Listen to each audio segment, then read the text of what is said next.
Hello, smarty pants. Hello. How are you coming? Not so bad. Hmm? Lee. Badly. Would you like some tea? No thanks. Nice that. Sibelius. Op 47.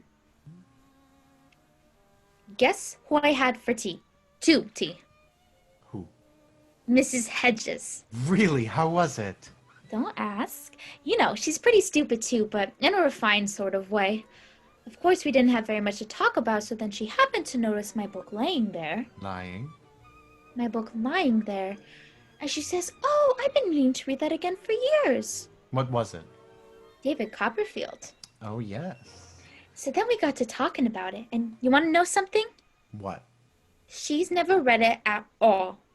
How do you know? I could tell from the way we were talking. That surprise you? What, that she's never read it? Yes. No. Then what? Well, why would she make out like she did? It's no crime if she didn't. Well, everybody does that more or less. Do you? Sometimes. I don't. I know, Billie. You're an honest one. Thanks. I'm glad I've got something from 2 months of this. You didn't get that from me, I'm afraid. I'm not so sure. I got this letter today. From my father. New York? Yeah. Can't get over it. Why? Well, it's the first time he ever wrote me in about 8 years. We had a fight, so like, didn't want me to go with Harry. What does he do? My father? Yeah. Gas company. He used to read meters, but he says in this letter how he can't get around so good anymore, so they gave him a different job. Elevator man. Goofy old guy. He used to take a little frying pan to work with him every morning and a can of Sterno and cook his own lunch. He said everybody should have a hot lunch. I swear, I don't know how he did it. There were four of us. Me and my three brothers, and he had to do everything. My mother died. Never knew her. He used to feed us and give us the bath and buy our clothes. Everything. That's why all my life I used to think how someday I'd like to pay him back. Funny how it worked out. One night I brought home $100 and I gave it to him. You know what he did? He threw it in the toilet and pulled the chain. I thought he was gonna hit me for sure, but he didn't. His whole life he never hit me once. How'd he happen to write you? I mean, after all this time. Because I wrote him. Oh, Says he's thought about me every day. God, I haven't thought about him. Maybe once, even in 5 years. That's nothing against him, of course. I just haven't thought of anything. nice to see him, maybe. I guess so. He says I should write him again, and I should have a hot lunch every day, and I should let him know how I'm doing. But he didn't want to see me if I was still living the life of a concubine. I looked it up.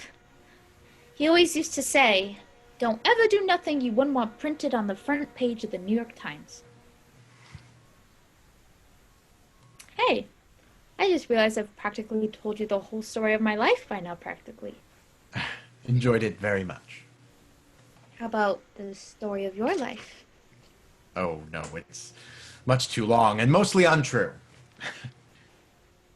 But what'd you do this morning? Oh, I went to the newsreel and then over to the National Gallery, like you said. How was it? Wonderful. Quiet and peaceful and so interesting. And did you ever notice? It smells nice.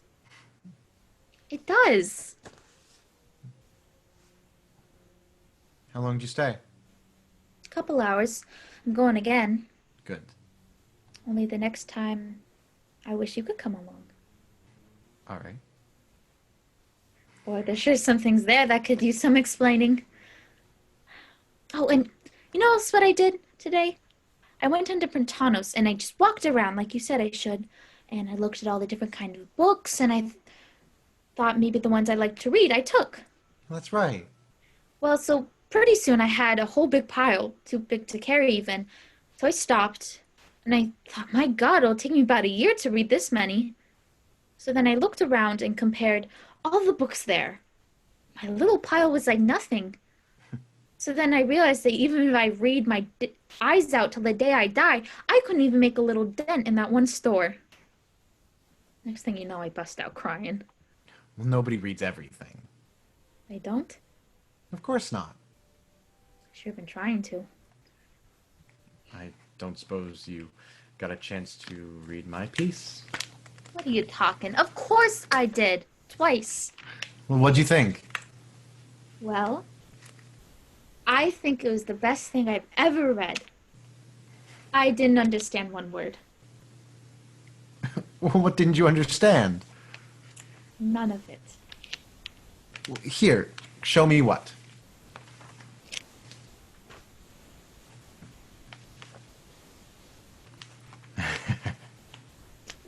What's so funny? That I'm blind practically? Practically blind? Practically blind. You're wonderful. I'm sorry I look funny to you. You don't. They make you look lovelier than ever. You sound like one of them ads for eyeglasses. What? Well, like the name of it. The Yellowing Democratic Manifesto. Simple. To who? Whom? Whom? Well, anyways, not to me. Well, look. You know what yellowing means? Not this time. When a piece of paper gets old, what happens to it? Throw it away. Oh, it turns yellow. It does? Of course. What do you know? Now, democratic. You know what that means, don't you? Not Republican. Well, not exactly. It just means pertaining to our form of government, which is a democracy. Oh. What's pertaining? Has to do with. Pertaining. What's word? All right. Now, manifesto? I don't know. Why didn't you look it up?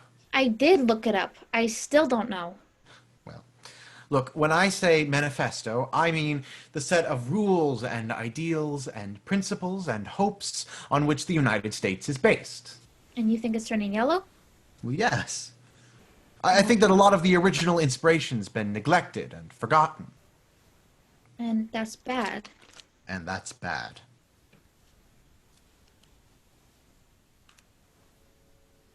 Even a cursory examination of contemporary society in terms of the Greek philosophy, which defines the whole as a representation of its parts, sends one immediately the consideration of the individual as a citizen and the citizen as an individual. Well, I looked up every word. listen. Thousands of years ago, a Greek philosopher said that the world could only be as good as the people who lived in it. Makes sense. All right. So then I said, you take one look at America today, and right away you figure you better take a look at all the people in it. One by one, sort of. Yeah? That's all. That's this. Sure. Well, why didn't you say so? Too fancy, huh? I better do that piece again. Plainer. Oh, and you know that thing you gave me about Napoleon No? What? by Robert G. Ingersoll? Oh, yes. Well, I'm not sure if I get that either. Well, no deep meaning there. Well, there must be. He says about how he goes and looks in Napoleon's tomb, Yeah? and he thinks of Napoleon's whole sad life, Yep. and that he himself would have rather been a happy farmer? And I said, I would rather have been a French peasant and worn wooden shoes. I would rather have lived in a hut with a vine growing over the door and the grapes growing purple in the kisses of the autumn sun. I would rather have been that poor peasant with my loving wife by my side, knitting as the day died out of the sky, with my children upon my knee and their arms about me. I would rather have been that man and gone down to the dreamless dust of the tongueless silence than to have been that imperial impersonation of force and murder known as Napoleon the Great. How can you remember all that stuff?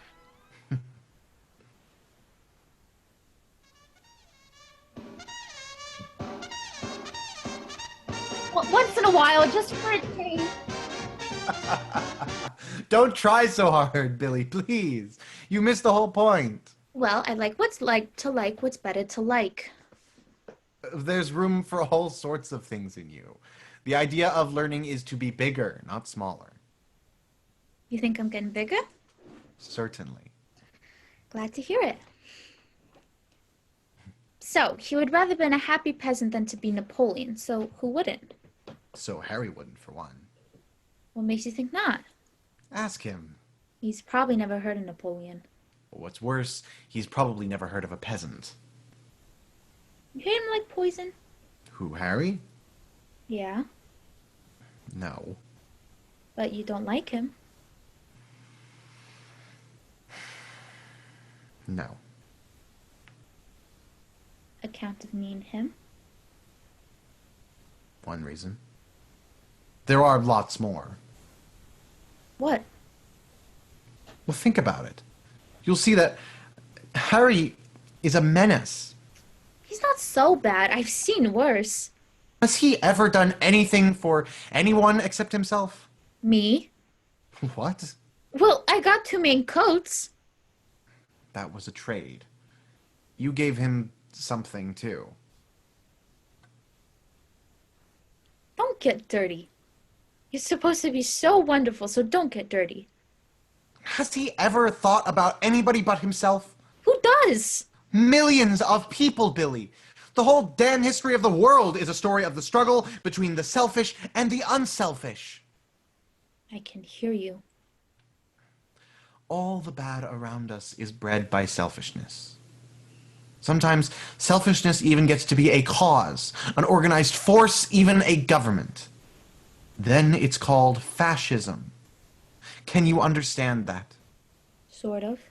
Well, think about it, Billie. You're crazy about me, aren't you? Yes. That's why you get so mad at Harry. Listen, I hate his life, what he does, what he stands for, not him. He just doesn't know any better. I go for you too. I'm glad of that. That's why I started doing all this. I guess you know. No, I didn't. A lot of good it did me. I never had this kind of trouble before, I can tell you. Trouble? After that first night, I thought I was going to work all dandy. Then when you wouldn't step across the line, I figured maybe the way to you was through your head. Well, no. Anyway, what's the difference? But I like you anyways. Too late for the rest. Why? Why? Look, Paul, there's a certain time between a fella and a girl when it either comes off or not. And if it doesn't then it never does. Maybe we haven't gotten to our time yet. We did too, and you dropped the ball. Don't be so sure. I know. I've had lots of fellas and I haven't had lots of fellas. You know what I mean. Yes. But I should never have thought I'd go through a thing like this for anybody. Like what? Like getting all mixed up in my head. Wondering and worrying and thinking, stuff like that. You know, I went to bed last night and I couldn't get to sleep for 10 minutes. And I don't know if it's so good to find out so much so quick. What the hell, Billie? Nobody's born smart. You know what the stupidest thing on earth is? An infant. What you've got against babies all of a sudden? Nothing. I got nothing against a brain 3 weeks old and empty, but when it hangs around for 30 years without absorbing anything, I begin to think something's the matter with it. What makes you think I'm 30? I didn't mean you especially. Oh, yes, you did. I You swear. certainly know how to get me sore. I'm sorry. 30. Do I look 30 to you? No! Then what'd you say it for? I don't know. How old are you? 29.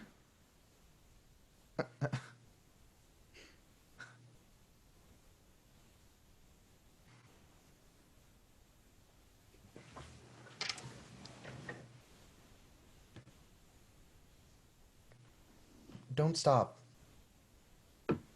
I meant, don't stop studying.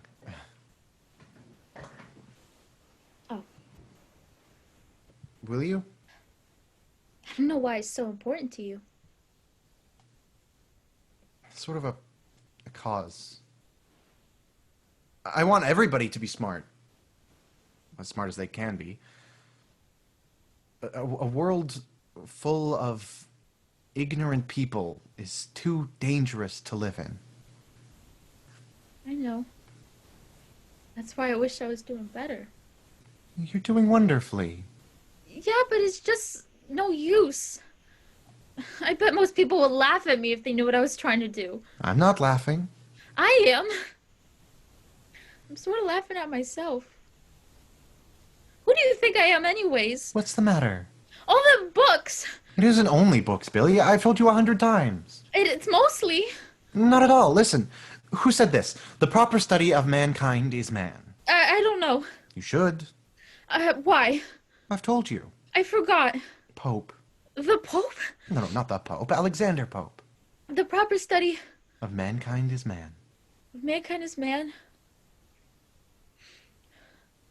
Of course, that means womankind, too. Yes. I know.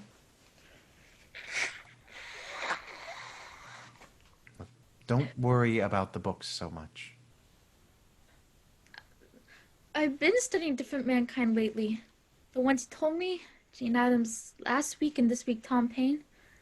And all by myself I got to thinking about Harry. Like, he works so hard to get what he wants. But, for instance, he doesn't know what he wants. More of what he's got, probably. Money. Money, more people to push around.